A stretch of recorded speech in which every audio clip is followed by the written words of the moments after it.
Assalamualaikum warahmatullahi wabarakatuh. Tuan-tuan dan puan-puan yang dirahmati Allah sekalian. Sebelum kita mula, jom kita baca doa dulu. Mudah-mudahan Allah memudahkan kita untuk memahami ayat-ayatnya insya-Allah ya. A'udzubillahi minasyaitonirrajim. Bismillahirrahmanirrahim.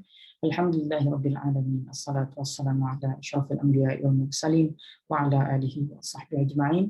Allahumma arhamna bil Qur'an waj'alhu lana imama wa nuran wa hudan wa rahmah. Allahumma dzakkirna minhu ma nasina wa 'allimna minhu ma jahilna warzuqna tilawatahu ana al-laili wa atrafan nahar waj'alhu lana hujjatan ya rabbal alamin. Walhamdulillahi rabbil alamin. Bismillahirrahmanirrahim. Rabbi shrah li sadri wa yassir li amri wahlul 'uqdatam min lisani yafqahu qawli. Amma ba'd. Baik, tuan-tuan dan puan-puan yang dirahmati Allah sekalian, hari ini kita ambil beberapa ayat, beberapa soalan daripada pelajar-pelajar Al-Furqan, yang mana pelajar Al-Furqan ni sebenarnya telah pun bersama-sama dengan kita. Ada di antaranya yang sejak daripada bulan Ogos tahun lepas lagi sampailah kepada pelajar yang terbaru, adik kita yang paling bongsu, kadang-kadang umur tua tapi adik bongsu dari sudut mempelajari bahasa Arab Al-Quran dan pelajar-pelajar kita ni sebenarnya daripada awal jarang yang berhenti kecuali dia ada komitmen yang dia tak boleh nak attend tapi kebanyakannya semua stay dengan kelas. Sebab apa tahu? Sebab yang pertama kelas kita ni pendek-pendek je.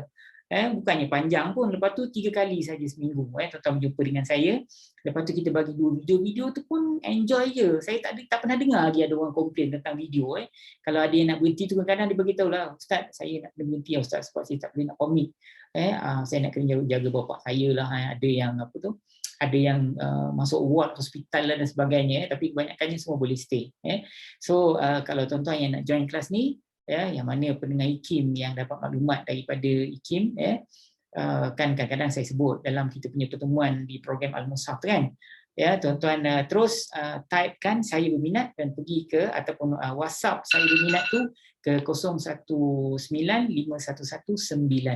insya-Allah Baik tuan-tuan, kita tak sabar masa, kita terus pergi kepada soalan kita yang pertama. Saya pun tak nak berlama-lama sangat tuan-tuan, lebih kurang setengah jam saja tuan-tuan sama dengan saya tengok apa soalan-soalan yang biasanya soalan-soalan ni nak ditanya juga oleh pelajar lain sebenarnya tapi kadang-kadang dia tak tahu macam mana nak tanya, kadang masa dia tinggal nak tanya tu dia tak ada kemudahan untuk handphone tak ada di tangan contohnya kan. Jadi kita bila ada orang lain tanya tu memudahkan kita untuk ingat. Okey baik tuan-tuan, kita pergi kepada soalan kita yang pertama insya-Allah Okey, mohon Ustaz jelaskan perbezaan ilmu nahwu dan ilmu saraf dalam bahasa Arab. Untuk pelajar yang baru nak mula, apa yang perlu dipelajari dahulu? Ni soalan ni kan. Kadang-kadang tuan-tuan yang pernah belajar bahasa Arab pernah dengar perkataan nahwu dan pernah dengar perkataan ilmu saraf ni tapi tak tahu bukan ilmu saraf bukan ilmu saraf tu macam mana nak urut, bukan kalau orang kena stroke, bukan. Ni ilmu saraf ni, saraf bahasa Arab Tuan-tuan pernah dengar perkataan tasrif tak? Tasrif tu diambil daripada sumber perkataan yang sama dengan saraf itu juga Okey baik, apa dia ilmu nahwu dan apa dia ilmu saraf? Dan mana satu yang kita nak belajar dulu Baik, ilmu nahwu ni sebenarnya ilmu menceritakan tentang baris hujung kalimat baris hujung kalimat fi'il ke, kalimat haraf ke, kalimat isim ke, hujung dia tu apa kalimat dia. Dan ada jenis-jenis kalimat yang hujung dia tu barisnya boleh berubah. Terutamanya kalimat-kalimat isim, kalimat-kalimat nama. Contohnya apa? Contohnya macam kalimat al-baitu, al-baita, al-baiti. Bait kan makna rumah ataupun al-masjidu, al-masjida, al-masjidi. Kan? Kadang-kadang du, da, di ataupun Allahu, Allaha, Allahi, al-malaikatu, al-malaikati. Jadi kenapa hujung dia dibaca tu? Kadang-kadang kenapa dibaca ti? Kalau kitabu, al-kitabu, al-kitaba, al-kitabi. Kenapa baca kat sini kitabu? Kenapa dibaca kitabi? Kenapa dibaca kitabah? Itu yang kita panggil sebagai ilmu nahwu. Okey, kalau ilmu saraf ni apa pula? Okey, ilmu saraf ni ialah ilmu kita membolak-balikkan perkataan. Membolak-balikkan perkataan daripada satu perkataan kemudian dia jadi banyak, dia jadi sumber perkataan yang sama tapi dia boleh diolah-olahkan. Contohnya macam mana tahu? Katalah kalimat itu kalimat perbuatan saya ambil contoh kalimat perbuatan tu, katalah perbuatan itu perbuatan itu apa pukul ataupun melihat daripada perbuatan dia telah melihat, dia jadilah perkataan aku melihat, engkau melihat, mereka melihat. Ataupun daripada perkataan tu boleh jadi orang yang melihat ataupun yang kena lihat ataupun alat digunakan untuk melihat Jadi macam mana saya nak bagi contoh?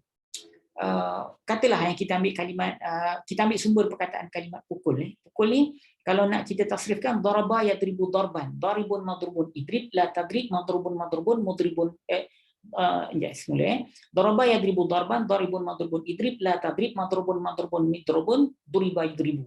Itu maknanya pukul. Apa maksud dia? Kejap lagi. Tuan-tuan dengar je dulu. Kalau kalimah jalasa, jalasa tu maknanya duduk. Jalasa yajlisu jalsan, jalisun majlisun, ijlis la tajlis, majlasun majlasun, mijlasun, julisa yujlasu.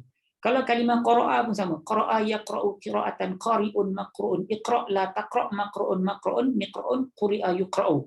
Okey. Maksudnya apa? Maksudnya daripada perkataan baca, qara'a yaqra'u. Qara'a tu fi'il madhi dia. Dia telah baca kalau terjemah dalam bahasa Melayu. Yaqra'u dia baca, fi'il mudhari' pula. Qara'a yaqra'u qira'atan. Qira'atan maknanya pembacaan. Itu dia jadi isim pula, pembacaan. Qara'a yaqra'u qira'atan, qari'un, qari. Mana katakan qari? Qari maknanya tukang baca. Kan tukang baca Quran, qari dari negeri dari negeri Afrika. Qari itu maknanya tukang baca dipanggil. Qara'a yaqra'u qira'atan, qari'un. Kalau tukang pukul, kalau tukang pukul daripada perkataan daraba jadi daribun, qari'un, daribun. Apa lagi? Kalau tukang apa lagi? Kalau tukang tulis katibun, katibun dia akan ikut pattern yang sama. Kataba yaktubu kitabatan katibun. Katibun tu tukang tulis. Jadi itu kita panggil ilmu saraf. Baik, tuan-tuan, sebenarnya ilmu saraf ni lah yang menyebabkan bahasa Arab tu jadi susah. Begitu juga dengan ilmu nahwu. Ilmu saraf ni pelajar-pelajar diminta oleh ustaz-ustaz untuk belajar dengan menghafal macam nak gila, tuan-tuan. Menghafal macam nak gila, tapi tak semua benda tu digunakan boleh kita implement dalam setiap perkataan, sebenarnya tidak. Jadi dalam sistem Al-Furqan ni, kalau tuan-tuan belajar, tuan-tuan tak penting pasal ilmu saraf ni, sebab akhirnya kita nak tahu apa yang Allah sebut dalam Al-Quran kan. Kecuali kalau tuan-tuan nak jadi penulis buku dalam bahasa Arab, yang tu lain cerita lah, tuan-tuan kena belajar daripada kecil bahasa Arab. Kalau tuan-tuan belajar secara part time macam apa yang kita lalui hari ni, tak perlu.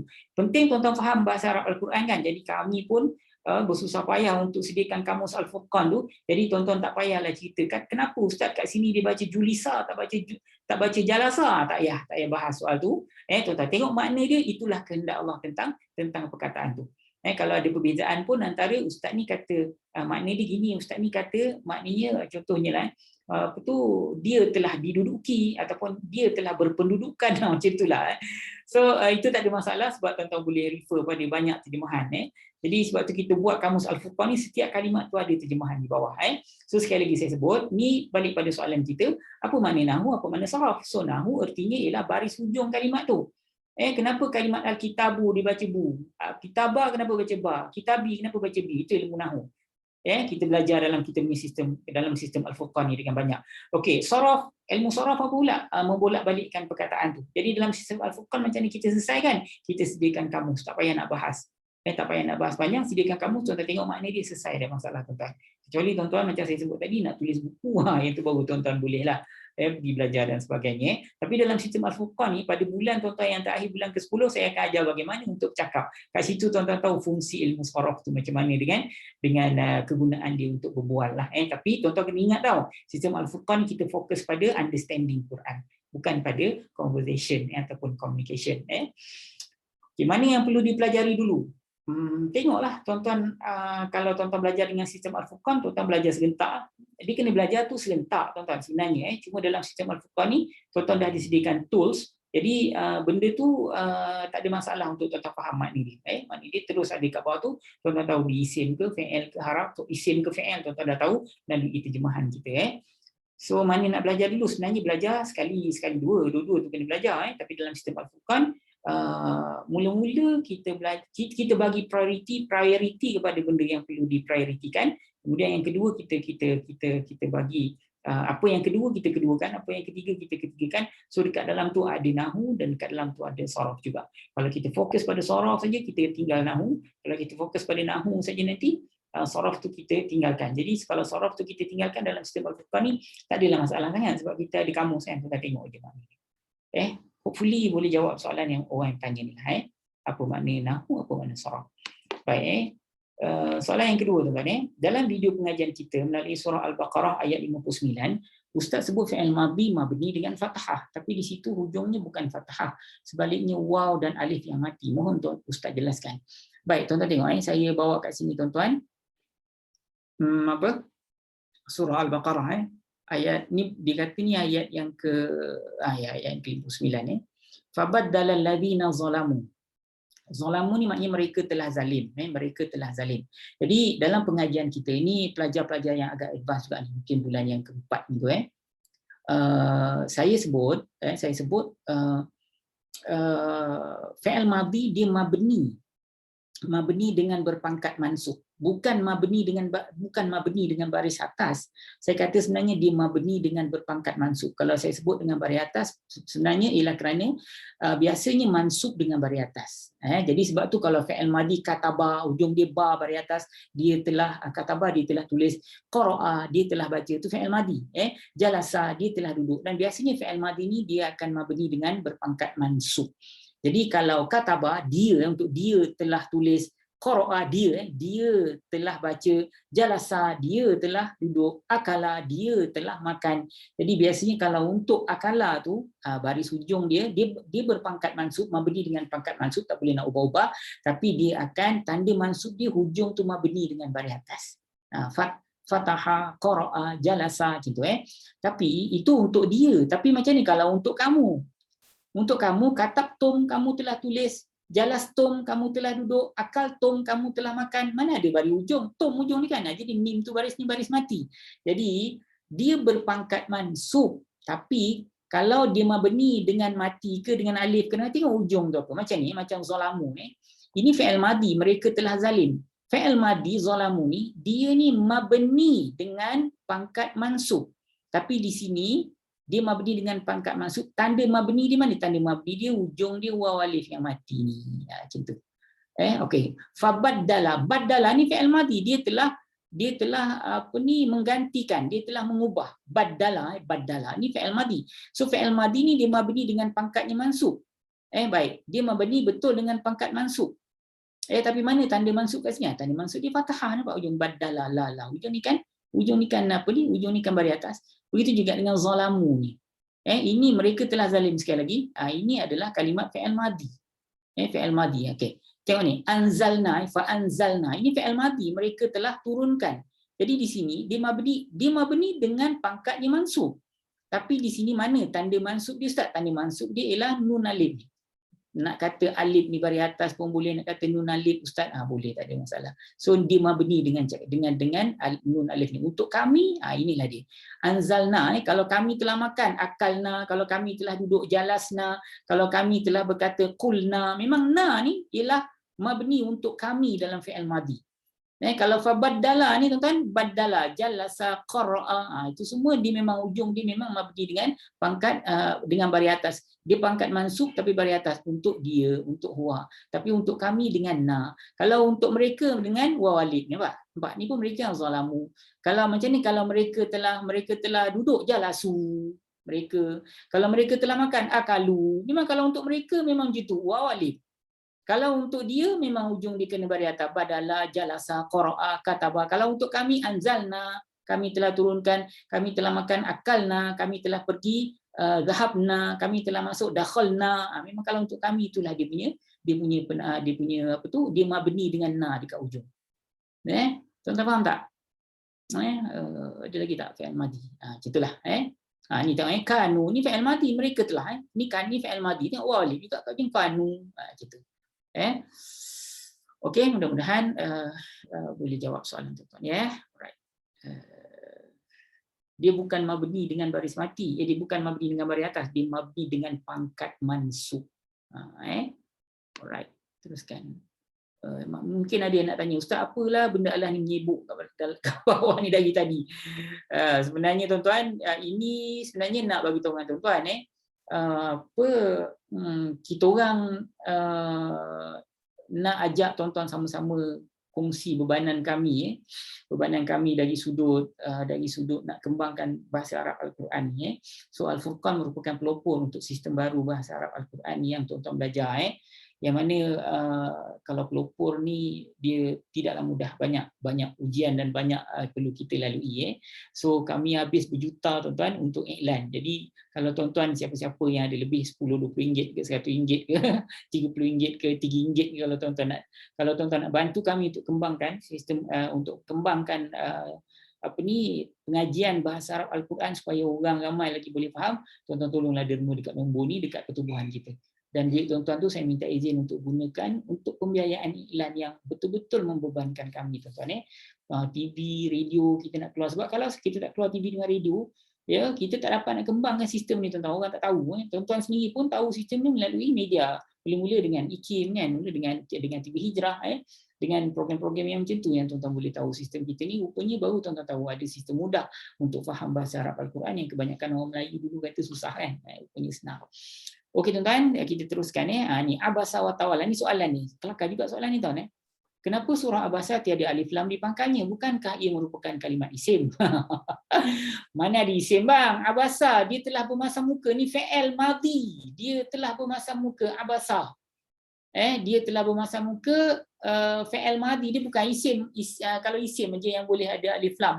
Ini kalimat fi'il, ini fi'il madhi. Fi'il madhi mana boleh ada alif lam? Tengok makna dia. Kalau tuan-tuan ada kamus Al-Furqan, tuan-tuan buka kamus Al-Furqan ni, pergi dekat surah Abasa, tengok ya, kalimat yang pertama Abasa wa tawalla kan. Abasa dia telah bermasam muka, wa dan tawalla dia telah berpaling. Dia ni rujuk kepada Rasulullah sallallahu alaihi wasallam. Ingat tak masa tak silap saya Abdullah bin Ummi Maktum dia datang untuk belajar tentang agama, kemudian masa tu Rasulullah dengan pembesar-pembesar orang kafir yang lain, tak silap saya kafir Quraisy ke siapa waktu tu. Jadi saya tak ingat orang kafir yang mana. Kemudian bila datang seorang lelaki yang tak ada penglihatan dan sebagainya, jadi waktu tu Rasulullah bagi perhatian pada orang besar yang ada kat depan dia ni, sehingga dia memalingkan muka dia daripada Abdullah bin Ummi Maktum. Tak silap saya Abdullah bin Ummi Maktum. Kalau silap maafkan saya, nanti tuan-tuan boleh cek. Jadi sebab tu Allah Taala turunkan ayat ni. Jadi sampailah kesudah Abdullah bin Ummi Maktum tu, orang yang buta tu, Rasulullah panggil dia, ini wahai lelaki yang menyebabkan aku ditegur oleh Allah. Tuan-tuan, Rasulullah ni dia maksum. Dia maksum. Ini sebenarnya walaupun terjadi kesilapan yang dilakukan oleh Rasulullah SAW, tapi sebenarnya menjadi iktibar pada kita. Tujuannya apa tuan-tuan? Tujuannya supaya kita kena layan orang standard je tuan-tuan. Jangan orang tu kaya, kita bergeria pula melayan dia. Bila orang tu miskin, kita buat tak pot dengan dia. Tak boleh ni tuan-tuan. Kita jangan buat gitu. Kita layan orang semua sama saja. Apa ni... disebabkan perkara ini Rasulullah pernah ditegur oleh Allah Azza wa Jalla. Jadi sebenarnya teguran daripada Allah tu sebenarnya ialah untuk jadi iktibar pada kita. Sebab apa? Sebab Rasulullah itu dibangkitkan, diutuskan untuk makarimal akhlak, untuk menyempurnakan diutammima makarimal akhlak, untuk menyempurnakan akhlak. So apa yang terjadi kita jadikan dia sebagai pengajaran kepada kita ya. Okey bang, yang tanya ni tolong siapa nama dia saya pun tak ingat. Abasa ni bukan kalimat isim, mana boleh letak alif lam. Kita teruskan dengan soalan berikutnya. Okey, ini penting tuan-tuan, ni untuk pelajar lama tau. Pelajar lama 3 dari adik-beradik ni salah satu daripada soalan kita, soalan kuis kita dalam pengajian kita. So 3 daripada adik-beradik, inna ialah lakina, tetapi la'alla mudah-mudahan, la tidak ataupun bukan. Adakah semula termasuk dalam adik-beradik inna? Ini soalan ni saya tambah tuan-tuan. Soalan ni saya tambah. Adakah semula termasuk dalam adik-beradik? Ini soalan dia tadi. Ini bukan soalan ni, jawapan dia. Kemudian yang ini saya tambah ni sebab ni penting untuk saya jelaskan pada pelajar-pelajar, terutama pelajar Al-Furqan. Baik, inna ni setiap kali dia datang, dia nak subjek dan khabar. Yang ni saya pernah jelaskan sebelum ni. Ya. Dan inna ni dia ada adik-beradik yang lain. Okey, nanti dengar. Inna dia nak subjek dan khabar, dan inna akan memberi baris atas kepada subjek dia dan akan bagi baris hadapan kepada khabar dia. Contohnya innallaha, Allah tu kena baris atas. Innallaha alimun, alimun, maha mengetahui. Alimun tu kena baris depan. Sebab apa Allah baris atas? Sebab dia subjek kepada inna. Subjek ni maknanya siapa yang kita sedang ceritakan ni? Allah lah. Kemudian apa cerita dia? Alimun, maha mengetahui. Jadi subjek dalam subjek si inna tu dia kena baris atas. Kalau tuan-tuan nak guna apa tu selain daripada Allah, katalah inna ahmada, inna ahmada jamilun, dia handsome. Inna Inna Ahmada jamilun. Kenapa Ahmada tak baca Ahmadi atau Ahmadu? Sebab dia adalah merupakan subjek kepada inna, isim inna dipanggil kalau dalam istilah nahwu. Kemudian khabar di mana? Jamilun. Kenapa jamilun tu baris depan? Sebab dia adalah khabar kepada inna itu. Subjek tu artinya kita sedang cerita pasal siapa. Khabar tu maknanya apa? Cerita tentang dia tu. Itu subjek dan khabar. Baik tuan-tuan. Jadi adakah semua la termasuk dalam adik-beradik si Ina ni? Jawapannya tak, bukan semua la. Bukan semua la. La salah satu daripada adik-beradik Ina. Katalah la Jamil, la Ahmad Jamilun. Tidaklah Ahmad itu cantik. La Ahmad Jamilun contohnya.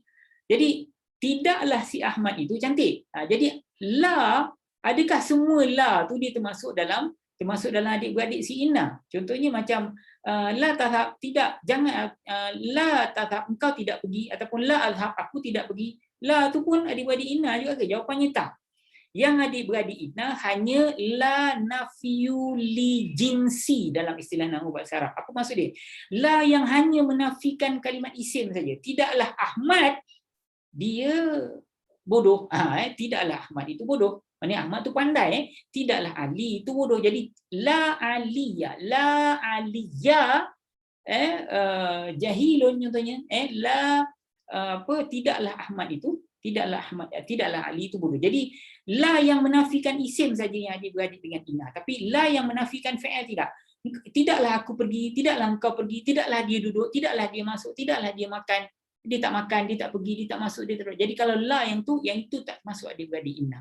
Itu kita panggil dia haraf nafi sajalah. Dia menafikan kalimat fi'il selepas tu lah. Yang hanya la yang dimaksudkan dekat dalam adik-beradik Ina ni hanya la yang menafikan isim sahaja. Dia akan memberi, dia nak kepada subjek dan khabar, dan dia memberi baris atas ataupun pangkat mansub kepada subjek dia, akan bagi pangkat marfu' kepada khabar dia. Ya, tuan-tuan. Okey, kita teruskan. Macam ni nak turun. Okey. Ini soalan berikutnya tuan-tuan. Okey. Ini soalan terakhir kan? Okey. Kenapa hujung ni selalu orang yang baca Quran, saya cari tuan-tuan rajin baca Quran, jadi tuan-tuan selalu hadapi masalah ni, bukan semualah sebahagian tuan-tuan. Yang mana kadang-kadang apabila tanwin dia berjumpa dengan hamzah wasal, kita kena tambah huruf nun dekat ujung, dekat tengah-tengah. Kena tambah huruf nun kat ujung. Contohnya kat sini, qaryatinis qaryatinis tat'ama.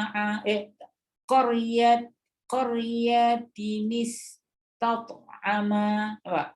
Qaryatinis tat'ama. Kenapa kat sini ada qaryatinis? Ni ada nun kat bawah ni. Sedangkan tak ada dalam tulisan, especially soalan dia.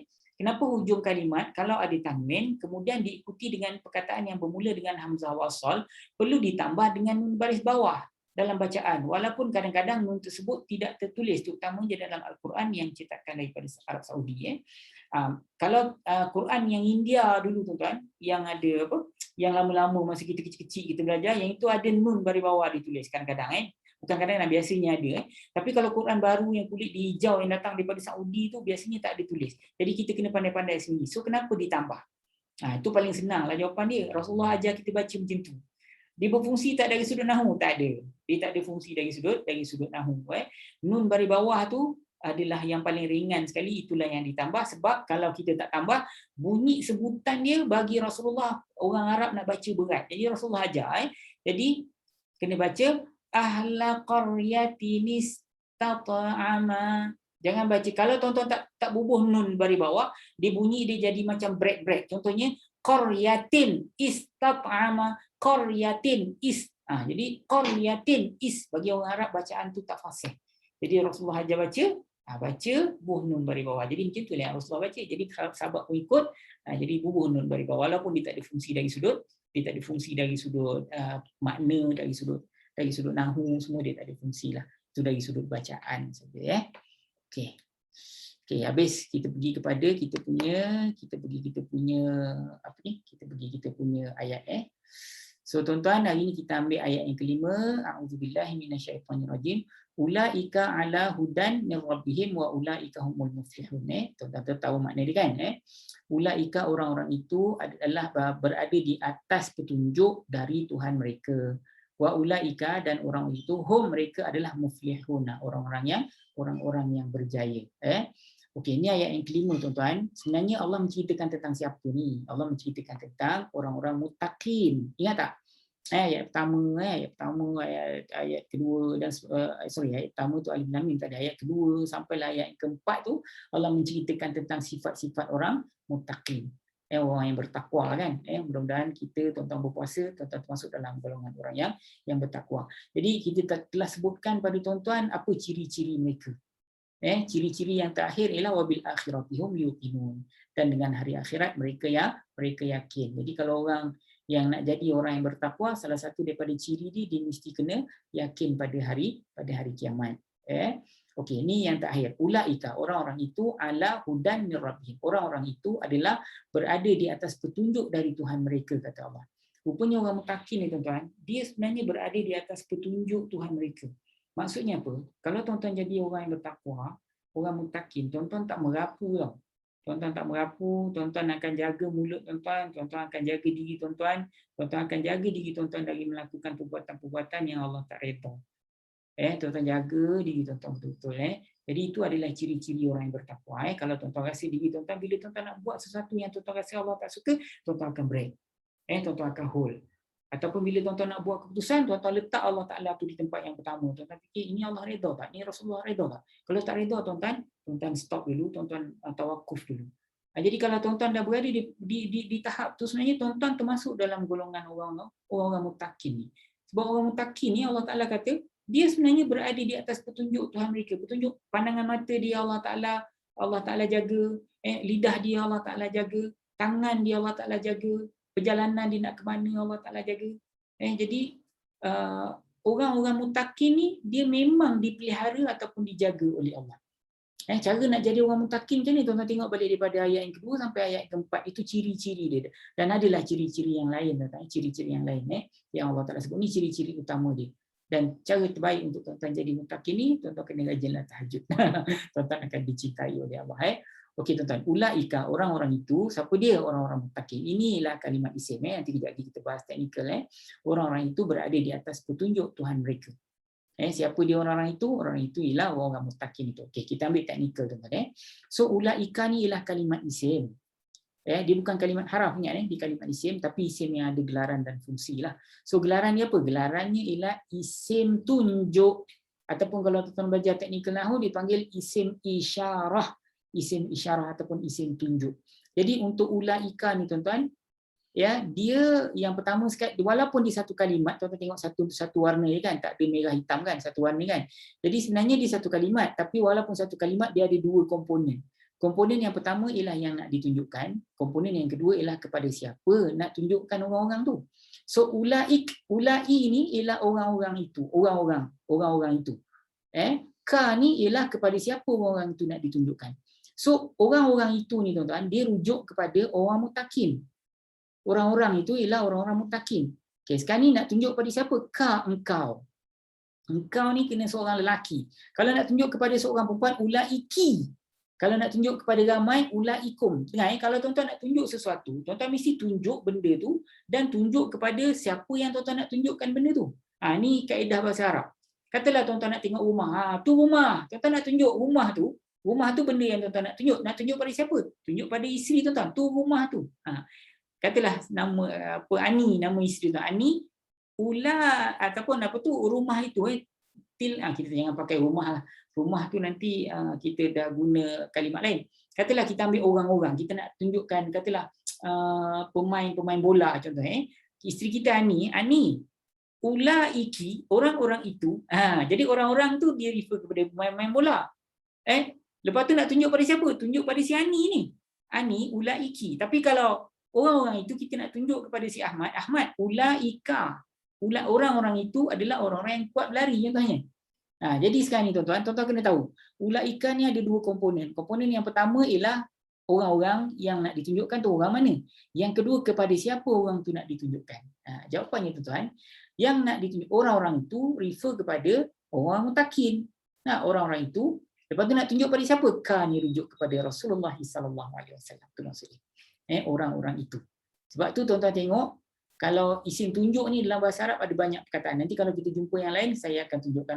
Kadang-kadang zalika, kadang-kadang tilka, kadang-kadang ulaika, kadang-kadang ulaikum, kadang-kadang ulaiki. Dia ada macam-macam banyak. Tapi yang lain-lain tu tak banyak lah. Yang banyak ulaika, zalika, tilka, itu banyak dalam Quran. So ini kita jumpa salah satu.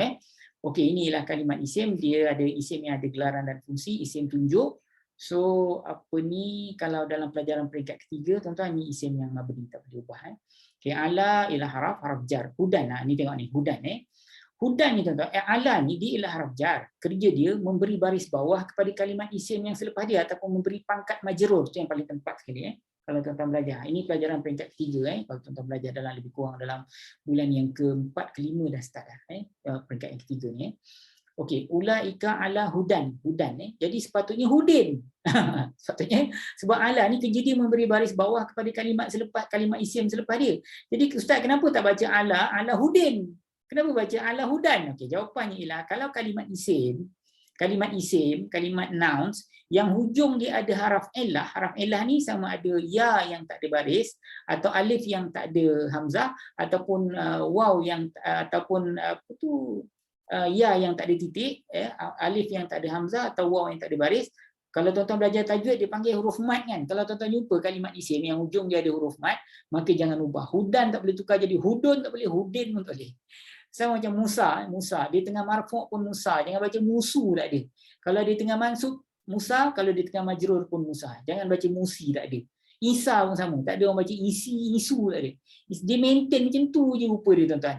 Ingat saya sebut lagi sekali, kalau kalimat isim yang hujung dia ada huruf mat ni huruf kalau belajar nahwu dia panggil huruf illah ataupun huruf muqtal, tak kira lah sama belakang.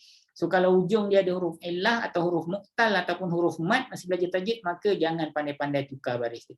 Hudan lah, hudin, jangan baca hudin ataupun hudun, salah. Min haraf jar. Jadi memberi bawahkan kalimat isim yang selepas dia. Rabbi ialah kalimat isim. Jadi isim biasa, dia sedang berpangkat majrur. So tanda majrur di mana tuan-tuan? Tanda majrur dia ialah kasrah. Okay, apa penyebab dia dapat pangkat majrur? Sebabnya ialah dia berada selepas haraf jar. Min haraf jar. Ala pun haraf jar juga. Okey, Rabbihim ni dua kalimat, dua isim berpasangan. Kalimat yang pertama Rabbi, kalimat yang kedua him. So him ni dia pasangan mudhaf dan mudhafun ilaih. Kalau tuan-tuan belajar, tuan-tuan akan dijelaskan dengan terperinci tentang mudhaf dan mudhafun ilaih. Senang aja. Sistem Al-Furqan belajar mudhaf mudhafun ilaih sangat senang berbanding dengan sistem lama. Kita ada dua bab yang kita cantumkan jadi satu, baru pelajar-pelajar kita mudah faham. Him maknanya mereka. So him, Rabbihim. Tuan-tuan yang tengok, him ni rujuk dari siapa tuan-tuan? Orang-orang itu adalah berada di atas petunjuk dari Tuhan mereka. Mereka ni rujuk dari siapa? Rujuk pada orang-orang mutakin yang sama macam ulai. So ini kalau pelajaran peringkat ketiga, dia peringkat kedua dia ialah isim yang ada gelaran dan fungsi, isim domir kita panggil kan, isim ganti nama diri. So dia ganti nama diri pada siapa? Kita sebut tadi, dia kepada mutakin. Kemudian kalau pelajaran peringkat ketiga, him ni merupakan isim yang mabni. Semua isim yang ada gelaran dan fungsi dia mabni. Okey, wa ulaika humul muflihun. Kat sini kita ada, saya nak tanya soalan quiz kat tuan-tuan. Wa dan ini ialah haraf penyambung cerita ataupun dalam istilah nahwu dipanggil sebagai haraf ataf. Ulaika orang-orang itu. Okey, tuan-tuan dengar soalan saya. Ulaika ni dia adalah kalimat isim. Kita panggil dia isim tunjuk. Dia isim tunjuk yang jauh. Sebab tu orang-orang itu bukan orang-orang ini kan. Okey, dia isim tunjuk yang jauh. Jadi dia ada dua komponen. Komponen yang pertama ialah orang-orang yang nak ditunjukkan tu. Yang kedua, kepada siapa orang-orang tu nak ditunjukkan. Okey, tuan-tuan ingat orang-orang yang nak ditunjukkan ni ialah orang mutakin. Tapi kepada siapa orang mutakin ini nak ditunjukkan? Saya dah jelaskan tadi dengan panjang lebar untuk kita jumpa yang pertama tadi. Saya nak tanya soalan tuan-tuan, ka ni sebenarnya dia rujuk oleh siapa? Tolong jawab, tuan-tuan jawab dekat kolom komen. Kolom komen. Home maknanya mereka. Ni ialah kalimat isim, dia ialah isim yang ada gelaran dan fungsi, iaitu isim domir. So dia domir kepada orang mutakin itu. Al-muflihuna, orang-orang yang berjaya, orang-orang yang mendapat kejayaan. Inilah kalimat isim. Ini ialah kalimat isim biasa, tapi dia jamak muzakkar salim. Kalau jamak muzakkar salim, dia ni sedang berpangkat apa? Dia sedang berpangkat marfu'. Pelajar peringkat ketiga dia seronok. Dia sedang berpangkat marfu'. Tanda marfu' di mana? Tanda marfu' dia waw. Waw nun ni, waw ni.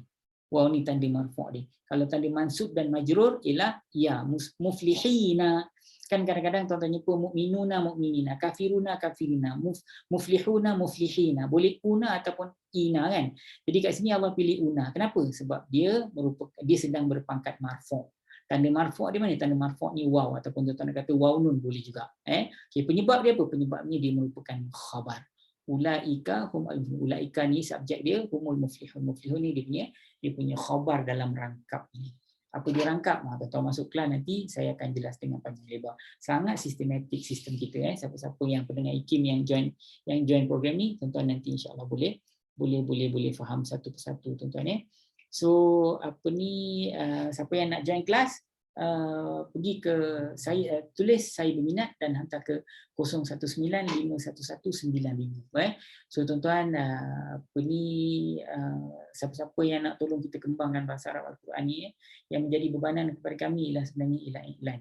So kalau tuan-tuan boleh bantu kami, selama ni kami bayar iklan kita yang banyak, ratus-ratus ribu, juta kalau kita kumpul daripada awal, kita melalui apa, bayaran tuan-tuan lah, bayaran tuan-tuan bulanan tuan-tuan tu. So kita kumpul, kita bayar iklan sikit. Kita kumpul. Dulu kita boleh buka kelas tuan-tuan, kita boleh pergi sampai ke Kelantan, ke Johor Bahru, sampai ke Melaka, sampai jauh-jauh kita boleh pergi, sampai ke Pahang, Kuantan, semua kita pergi. Tapi sekarang ni kita tak boleh nak ke mana-mana tuan-tuan. Jadi kalau tuan-tuan berminat untuk bantu kami, sama-sama untuk kembangkan pelajaran bahasa Arab Al-Quran ni, tuan-tuan dermalah, tolong kami infakkan, dan duit tuan-tuan tu kami tak akan buat benda lain melainkan daripada iklan dan penajaan untuk program Al-Mushaf. Itu dua tu yang memang kita betul-betul menjadi sesuatu yang perlu kita minta bantuan daripada tuan-tuan. So terima kasih atas perhatian, ya. So mudah-mudahan ada di kalangan tuan-tuan yang berminat untuk bantu kami. So saya ucap terima kasih atas perhatian dan insya-Allah kita jumpa lagi pada program kita yang akan datang. Assalamualaikum warahmatullahi wabarakatuh.